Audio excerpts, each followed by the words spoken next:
All right, I am a week late, and I want to apologize to. I'm talking into the phone instead of the microphone. Let me. I got to start this over. No, you know what? This is how we do things. Everything ain't always perfect, and that is essentially what life is. So I'm a week late on publishing a podcast episode. So last week, a lot of stuff came up for me.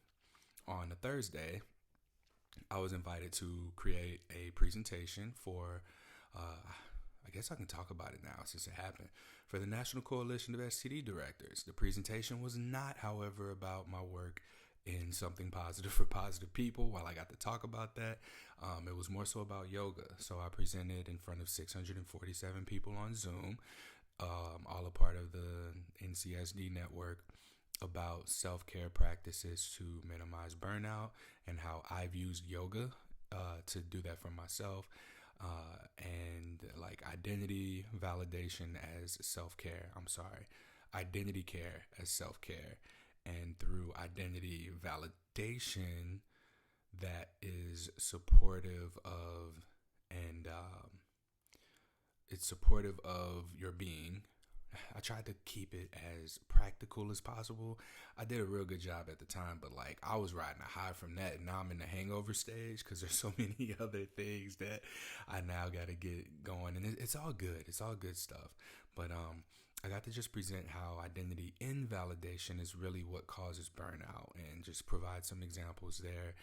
It was just a 20-minute presentation, but this might actually have changed the game for me in terms of what my options are with my what I'll be using my yoga certification for. So I'm really pumped about that. But it was because of that, as well as some other proposals and presentations that I had to put together. I wasn't able to check in last Wednesday, and or last Tuesday. Last Wednesday was actually my birthday, November 10th. And yeah, I've just had a lot of things going on, and I never want to put my check-ins for myself on the back burner. I actually did record an episode of Self. I recorded it. What day was that?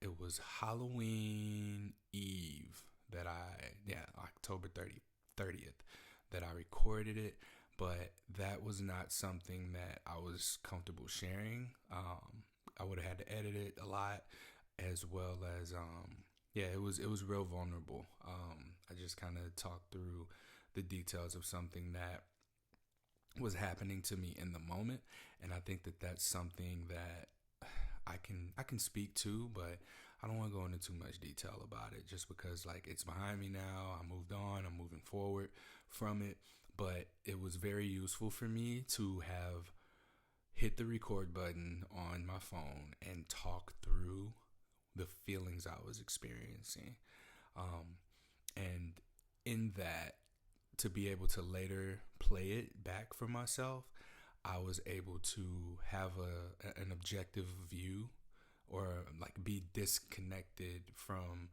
the emotions in that moment, and realize just like how impacted I was, right? So a lot of times we don't get the opportunity to step back from and observe what our emotions are. But in real time, that was a very practical way of me doing that. So if you hot and in the heat of a moment, if you are able to step away, you can write down everything that's happening inside you, or you can just record and talk. And that's what I did. I just fucking recorded and talked.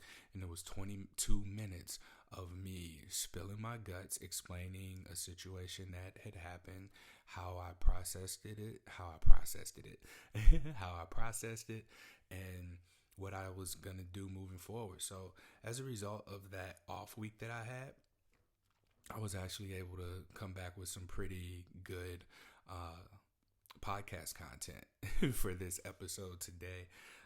So it is Tuesday, November 16th. Yeah, today's the 16th. And while, yeah, I missed last week, this is going to be a good one. My birthday was last week. I had a bunch of dinners, and I just hadn't really been alone much for me to be able to do any kind of recording. All right. So I am going to read through a Facebook post that I made. And while it's called, Well, I was going to call this 33 lessons at 33, but I don't have 33 lessons.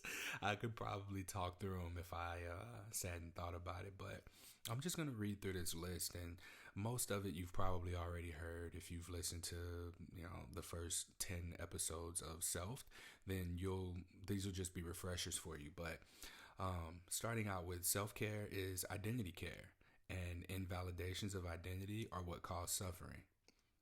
People can tell you the truth and still be deceptive. Honesty is not the same thing as transparency. Anyone who can convince themselves a falsehood is true is capable of dangerous things justified in their truth. Life is about what happens through you, not to you. You can do a thing right 999 times and it still can go wrong once. Live a life that, when you look back, you'll never have to ask yourself, why didn't I blank? Meaning, even if the outcome was less than what was desired, an action was still taken rather than no action at all. Connection to self is the key to connecting to others. Community is a feeling of common unity. Standards are internal, expectations are external. All right, I'm going to have to hit a button, and I hope this doesn't change anything. Here we go. What it means to just be is for the intersection of your behaviors and beliefs to be consistent. When you don't know what you want, seek to match energy. And then here we go. It's not what you want that you're blessed with. It's what we will. Love, I just kind of burped and hiccuped up at the same time. Love is the only law to live by. Character is currency. That's the last episode title. Unconditional acceptance is the path to unconditional love. Gratitude is an expression of karma. Keep a good relationship with these X's: exploration, expression, experience, expansion. And then I thanked everybody for my birthday wishes and told them about the Self podcast. And last week we got 40 downloads. That's a new record high right there. But yeah, of those lessons that I shared, obviously they're not 33, but these are lessons at 33, of course.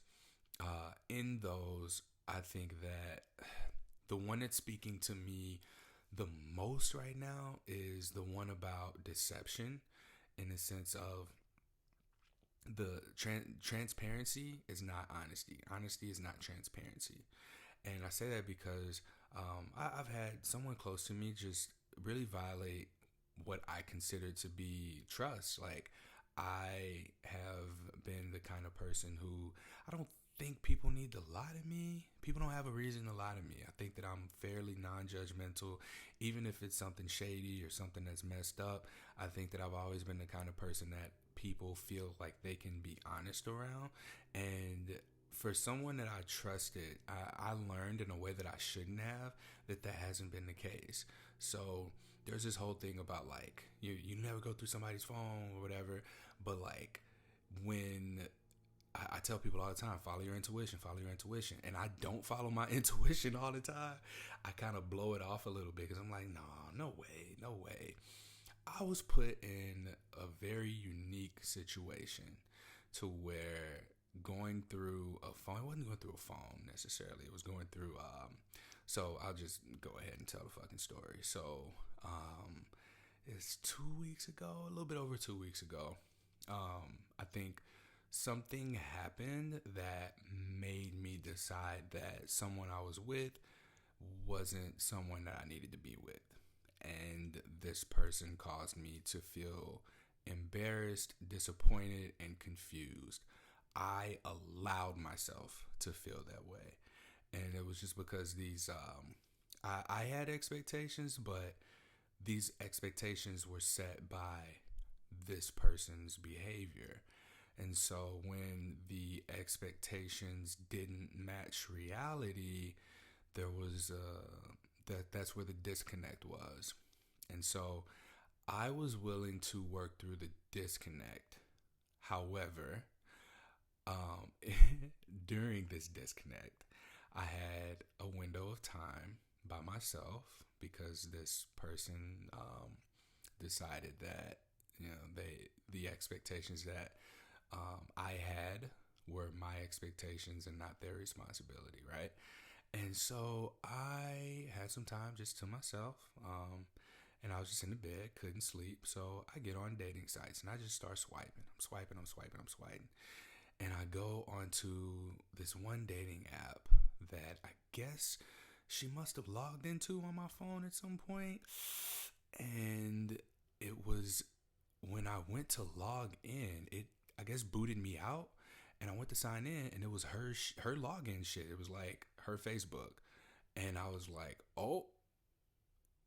And I paused, and I was like, if this ain't a sign, I don't know what is. So I haven't gone through an ex's phone. I haven't gone through anybody's phone since fucking college, to be honest. And while this person I was seeing, she had gone through my phone before, and I just watched her do it, and I was thinking to myself, damn, what am I hiding? Because like I'm non-monogamous as it is, and I think that transparency, communication is just as effective as like using barriers when we're talking about having sex with multiple people, right? So to me, transparency is the best policy, not honesty, right? So I watch her do it, and I'm just thinking to myself, what could I be hiding?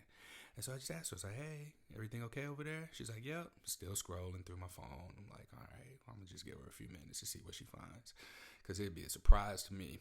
A few minutes go by, I go, hey, you can ask me whatever you want, right? She's like, yeah. I was like, why are you going through my phone? And she hurried up and like closed everything out. And she was like, I'm not. I was like, I'm watching you do it. What are you talking about? And so we have a whole conversation about that, and just that some insecurities arose. I was able to let that go. But after the events of this particular evening, this point in time, I was like, I sat there and I looked at it before I did anything. And then I said, you know what? Fuck it. I hit that login button, and boy, did I fucking see some shit. So, and it was just through the messages. Like, without going into detail of what I saw, I think the most, as vague as I can, like how this person spoke about our relationship to other people versus how they spoke to me about our relationship is what really, like, that's what messed me up. Because to me, it wasn't being presented accurately. I didn't like some of the things that I saw in terms of how she spoke about me. Whereas, like, when we're communicating, I'm getting a completely different side of you, a completely different feeling.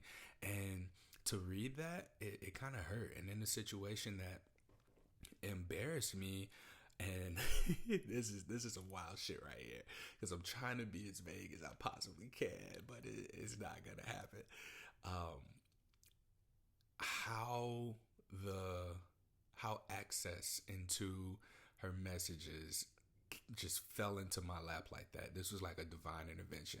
My ass would be over here trying to work on a long distance relationship right now, because I moved. I'm in Portland.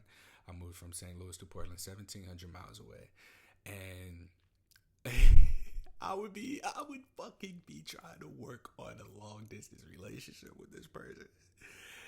And this person is not being truthful to me about how they're communicating about me, about our relationship dynamic to other people. Like, as I'm reading, I'm saying things like, oh yeah, I'm single, Courtney broke up with me.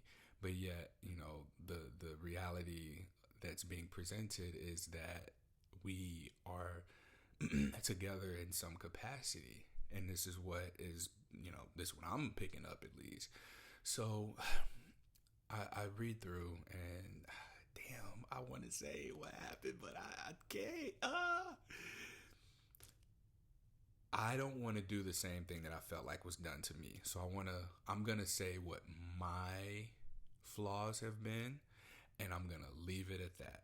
Okay. So here's what I processed in therapy. My style of relationship tends to be geared towards what my relationship dynamic looked like with my mother. And anyone who follows like therapists, psychologists, counselors who post about like different labels, attachment styles, and how we do relationships, you can learn a lot from them. So what I've come to realize in my most recent relationship is that I have been making an attempt to heal something within myself through other people. I watched my mother be emotionally unavailable to me when I was really young, and the partner that I was seeing at the time has a kid, and I saw myself in this kid, and I wanted to make the mom give to his mom what I felt like my mom needed to have raised me to not be drawn to emotionally unavailable women. Based on that ran my conscious behavior, but in a way that was so unconscious. Like I didn't know that this is what I was fucking doing. It's what was happening. And in therapy last week, this was the first time that I was able to say that. And it was as a result of finally being able to objectively have an overview of not just the relationship, but of my role in the relationship, how I was showing up. What about my behaviors created a situation where I would find myself being confused, embarrassed, and disappointed in a relationship. Not to sound arrogant like my mom will always say I am, but I'm a fucking catch, man. And I don't deserve to feel like I'm embarrassed or confused or disappointed in my relationships, especially when I know that I have prospective partners or even other partners who treat me way fucking better than that. So for me, it was like a balancing act of how much of present tense suffering, I would say, is worth future healing for my childhood self, like that's projected around me, outside me. Now, don't get me wrong, I fucking love this past partner's child, love him to death. But when when I saw the lying, I think that pushed me away in a way that I hadn't been pushed away before. And then to also have had that recording that I played back to myself, be like, damn, this person made me feel this way. And it was like, all right, is it worth it? And then, the answer is always going to be like, yes, it's worth it if you're in those feelings, if you're in that moment. But the reality is that it's not fair. And when I say it's not fair, I mean it's not fair to anyone in this equation for me to use other people for my healing. That's my thing. That's on me to heal. And yeah, I mean, when I see that kid, obviously I see myself, especially given the external or the surrounding circumstances of, I have the opportunity to give to myself through this kid what I didn't get from my mom. And being able to say that to my therapist, I was just like, wow. I felt this like sense of clarity that I just hadn't had before. And like I said, if I didn't go through her phone, if I didn't go through her messages and see how the fuck she was talking to other people about me, I wouldn't have had the motivation to go down this path of thinking, to realize, like, to disengage, basically. The deception to me, the way that things were being communicated, and how like I even slid hints that I know I saw what I saw, and when I even like brought it up, I used precise terminology, and it was just denied, man. And I was like, damn, you gonna lie to me? I can't tell you I saw these messages, but she don't listen to my podcast. So if she listens or if somebody send this to her, it is what it is. But last conversation that we had, I was just like, where I'm at is if I see you, I can be cordial with you. That's it. But you ain't finna have me looking stupid. And I already feel stupid, and I don't feel insecure necessarily, but I don't feel stupid either. I don't even know why I just said that. Like, I feel like, going through somebody's messages and shit is like, you shouldn't do that, right? But the way that this happened and with the behavior that was happening around me, like, you can say whatever you want to say. If I could go back in time and do this shit again, I would. Especially because I know myself, and I know that in this moment, I would have been like, what would I have been doing? I'd have been talking to her. I'd have been trying to, make sure that we were good. I'd have been all, oh, I love you. Fucking probably even considering moving back home or something, like, to make the relationship work. Because that's just the kind of fucking person I am. If I love you, I love you. If I'm investing in you, I'm investing in you. But for this situation to have just fallen onto me the way that it did, I was just like, damn, this is divine intervention at its finest right here. Because there was no reason for me to go through any of that. There was no reason for me to log back onto this dating app. There was no reason for me to question anything, because something similar had happened before, and I was like, oh, get this shit out of here. I'm not finna be on your stuff. I don't want to see this. I don't even want to be tempted. But it just was the right combination of circumstances for me to get to that point. And I don't want to have to put myself in a situation where, I'm with somebody who feel like they got to lie to me. If you feel like you got to lie to me, that inhibits my value of liberation. If you don't feel a sense of liberation in my presence, then I am oppressing you energetically. So your identity is invalidated. You are unable to be yourself in my presence. Therefore, I'm violating my own boundary, and I need to disengage. I don't want people to feel like that. I will challenge people who might come in with that, like, uncertainty, but it's only after I establish some kind of rapport and safety and connection with them that they'll get that part of me. So for somebody that I've known for so long to have had this kind of rapport with, like, I just feel it reminds me of feeling used, because even in reading the messages, like, some things that were said to me and even about to me and about mutual friends to have read, like, just, I don't know, man. It's just like, how if you're interested in someone, you want to make yourself seem a lot more available than you really are. I think that's the best way for me to put. That is exactly how I want to put it. Yeah, that's it. I'm gonna repeat that.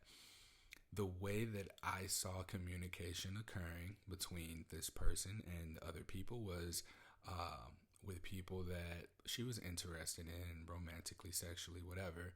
The communication was implying that she was a lot more available than it was seeming on the surface. And yeah, damn, that was good.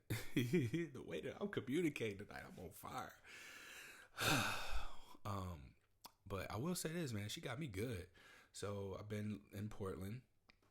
I've been here for 2 weeks and 2 days.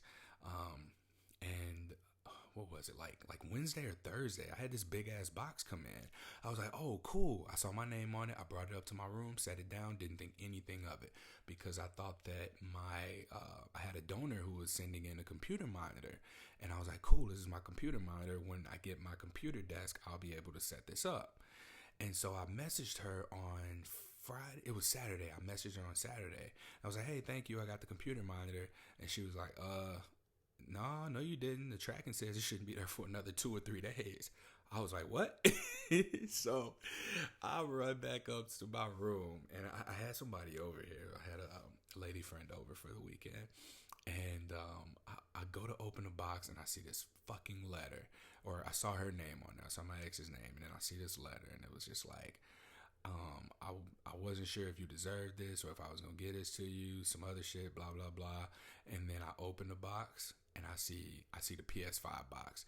I text my niggas so fast, and I was like, bruh, I'm about to be on the sticks. I'm on the sticks. Hey, give me till tomorrow though. I got company right now, but I'm finna set the TV up. I started to set the TV up too. I cleaned off my dresser. I put this TV up. I took the wall mount off of it because I was not finna deal with that shit. I was ready to play PS5. We was about to watch Hulu, but that didn't work out. I noticed as I undo the box a little bit more, I saw a tear in the PS5 box, and I went, "Oh shit." I opened the box, and sure enough, there was no PS5 in that bitch. But what wasn't there was a lot of like really sentimental things from the good times of our relationship. Just like memories from our first date, from some of our travels, from some experiences that I had with her and her kid. It was just a bunch of like really cute stuff. And this was probably one of the more emotionally manipulative things that I've ever experienced. And like I got this fucking girl sitting here like on my bed watching me unbox the shit, so I gotta read the stuff out loud so it don't look fishy or suspicious. She was like, "Yeah, y'all are gonna get back together." I was like, "You don't know what the story. I'm not gonna, put everything out there, but no, we not." It was as simple as that. So I go through, I read everything. I kept the food that wasn't bad. She baked some cookies as well and put the date on there. And I was like, oh, I probably shouldn't eat these cookies because they were like a week old. And I can't remember if she cooked them with egg. But I told her thank you. And we're not supposed to be talking. But, I'm not an asshole. So I thanked her, told her what happened, told her the same thing I just told y'all. How I text my boys. And I was like, yeah, I'm on PS5. Let's go. And yeah, she explained how she got the PS5 box, and that was like the end of the conversation. I probably should have corrected her at some point because she keeps thinking that we're on a break, or she keeps saying that we're on like a communication break, but I done already made my mind up. And after this weekend and after like that PS5 box situation, like, yeah, all right, that was cool. Like, that was cute for sure. But to me, it was a little bit manipulative. I must say, like, what were you trying to get out of that? Like, remember the good times, or see how awesome of a girlfriend I can be? I don't know. But it's just based on what I've read in communication about me to other people. It's inconsistent, and for me, inconsistency is enough of a red flag. That's a deal breaker. Let's just call it what it is. My deal breaker is inconsistency. Shit, my deal breaker is also lying. So lack of transparency, like that's untransparent consistency, inconsistent transparency. Bam, there we go. Maybe that's what my deal breaker is. But I got both of those things. I got inconsistency and I got deception, man. And to receive this, it's like, here's girlfriend type stuff, but I'm gonna not tell other people that this is what's going on. And I don't want to be somebody that somebody's like ashamed of, embarrassed by, or doesn't want to claim and be proud of. Like, I know my worth now. I didn't know my worth before. I didn't know my worth pre-pandemic, probably even during the pandemic, still in the pandemic. But after having established my independence, man, and I shout out to fucking Carl Givens, man, because he has probably been one of the more influential people on my, like, establishing confidence in my identity. I thank my boy AJ for, like, being the person to put me in position to recognize that who I wasn't who I am. And then over the last 4.5 years, just working at the gym, being around Carl a lot, I really got to see that there are people around me who fucking accept me. Carl has accepted me for being who I am. And that was a real good demonstration of me being accepted by somebody that I look up to and admire so much. Me having the confidence to continue to be who I am in my identity and be secure in it, and not, waver back and forth, or, feel like I got to be somebody that I'm not. Carl has always supported me in who I am and being who I am. Like from the moment that I was a dude with herpes with a podcast, right? I was so much more than that. And had it not been for those experiences with Carl and working at the gym and him encouraging me to be who I am around clients, around women, in social settings when we go out, yeah, I probably wouldn't have had such strong sense of self that I have for myself right now. And so I needed to just take that little bit of a break and say that, because it leads into what I'm about to say now, which is, damn, I forgot. I was trying to stall a little bit until the thoughts came back. But wherever this is going, I want to get to the point of when I listened to that recording of myself talking about the feelings that I was having about the situation that had occurred that made me make the decision to I didn't even make the decision, and the decision wasn't finalized until I started reading them goddamn texts. When I was reading the messages, it's like, damn, you with me, having a good time. We looking like a couple, and you telling people I broke up. He broke up with me. Like, you making yourself look more available while you in my presence, and like I felt used. Like, used is probably one of the better words, because used for like comfort, sense of security, convenience. And I don't want to be with anybody out of fucking convenience, man. And I learned that. I learned that through this, doing this thing, having this experience that people, should talk down. Like, you should never go through somebody's phone. That's privacy. You should never have to go through anybody's phone. You should never have any kind of a divine intervention. Like, God slapped me on the back of my head. It was like, look, dummy, right here.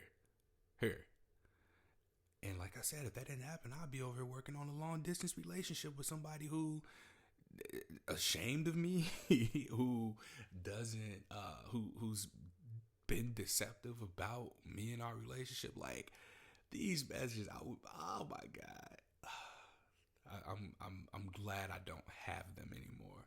I never had them, but I'm glad that I was able to just read them, see them, and then just get the fuck out of there. So I'm not.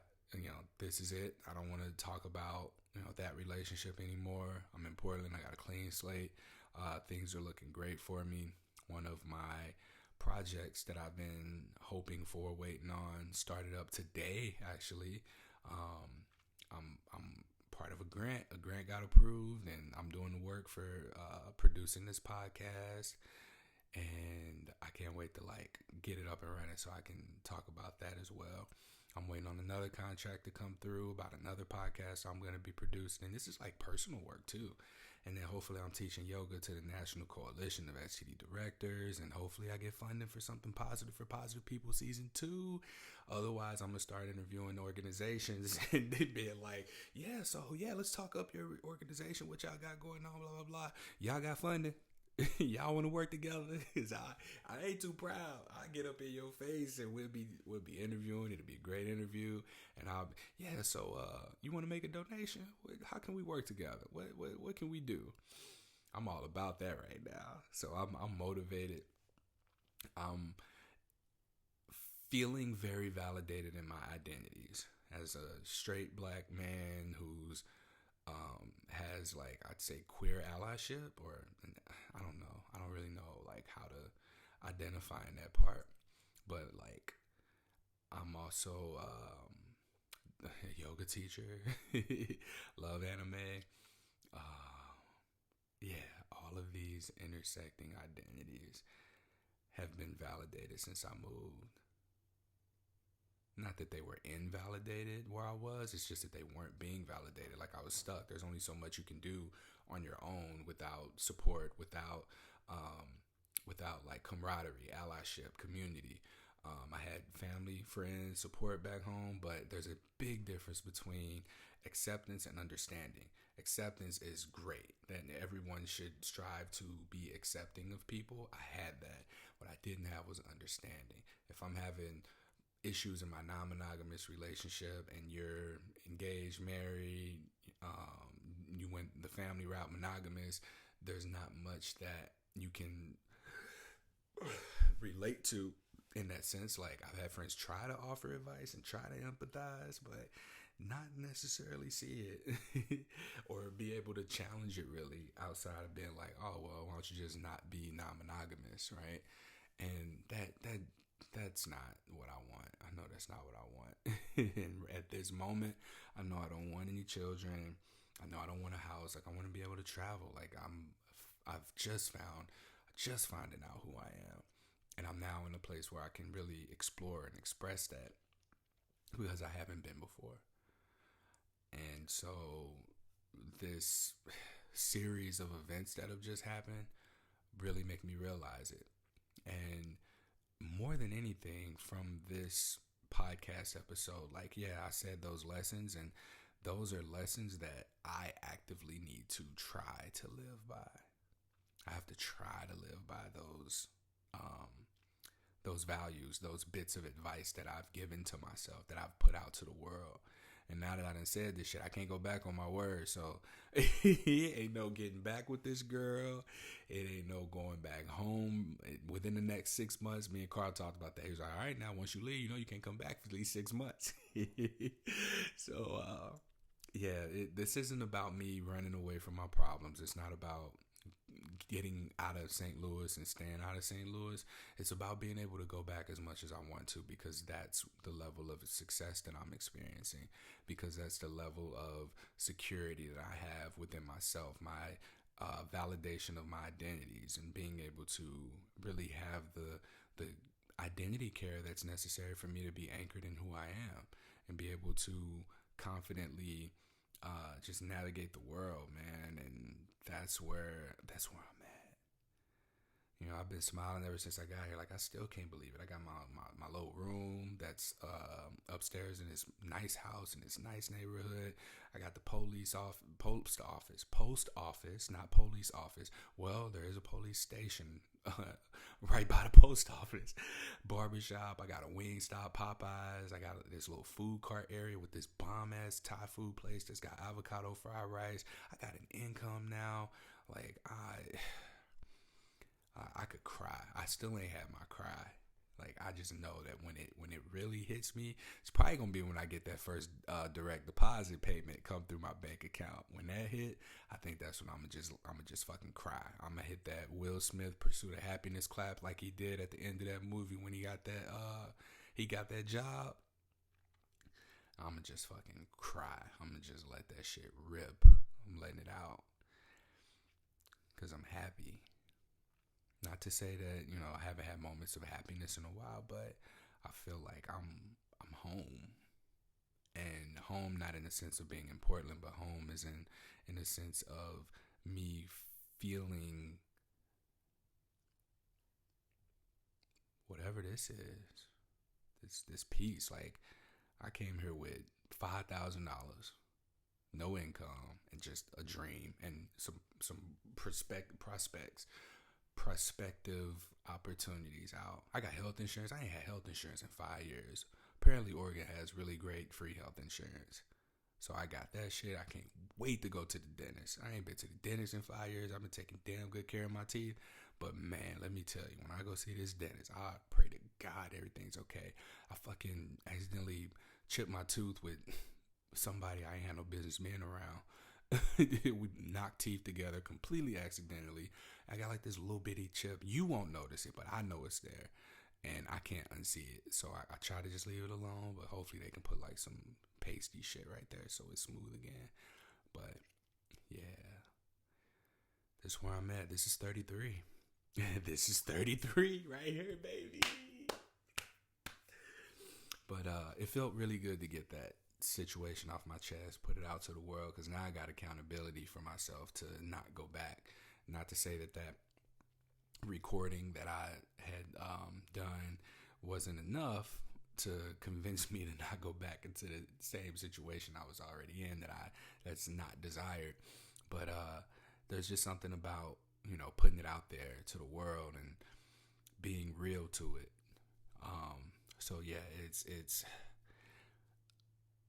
I made a post today that said,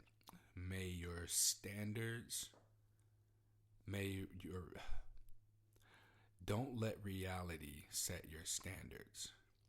Let your standards set your reality. And that's what I'm living right now. Thank you for listening. My name is Courtney Brain, and this is Self Podcast.